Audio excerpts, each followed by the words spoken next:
My look at there were some ones that we had some ugly possessions, kind of like it is, where our execution wasn't where it needed to be. Um, wasn't where it needed to be. Was a reflection of fundamentals. It wasn't anything like tricky that they were doing or anything that we needed to reinvent. We just needed to be sharper with some fundamental stuff. At that point in the game, you're going to have some tough shots. You're going to have some that are semi-contested that we've seen go in quite a bit. So they didn't go in last night. But I thought our process could have been better. And that's really all we can control. I trust the guys to make the right plays. They trust each other to make the right plays. Some of the shots were a reflection of execution that was less than perfect. And that's really what we have to address, and then trust that the shots will be cleaner and that they'll go in and that sort of stuff.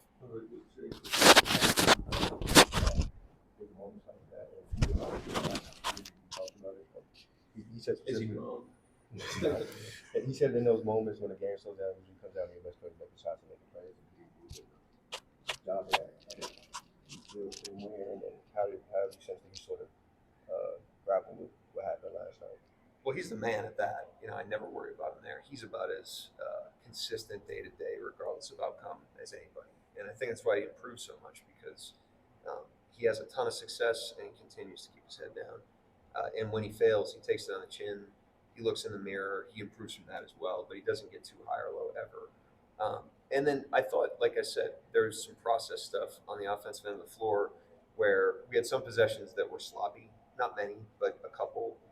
We had some that were like 7 out of 10, and at this point in the season, against a defense that is 8 out of 10, 7 out of 10 is not good enough. So we just have to make some improvements there. He got caught in some situations where I thought he took some tough ones. We're used to seeing those go in because he's a great player. He made some great plays as well. But there's other things we can improve on. We're not just going to chalk it up to like shot making.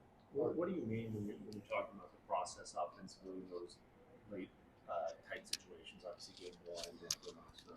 Yeah, I think first of all, last night what was different from game one, we had like 3 plays with a lead in game one where we were like not organized, which that's like really, really bad. Like that's me. Like I have to get us organized. I have to get us in stuff that's familiar enough and that the guys can get to. They're not trying to do that. So last night we were far more organized. Like we didn't have any plays where we probably had one in overtime where we were just like not where we were supposed to be. But other than that, we got to spots. Then it just comes down to the execution of your offense. It's simple stuff. It's spacing.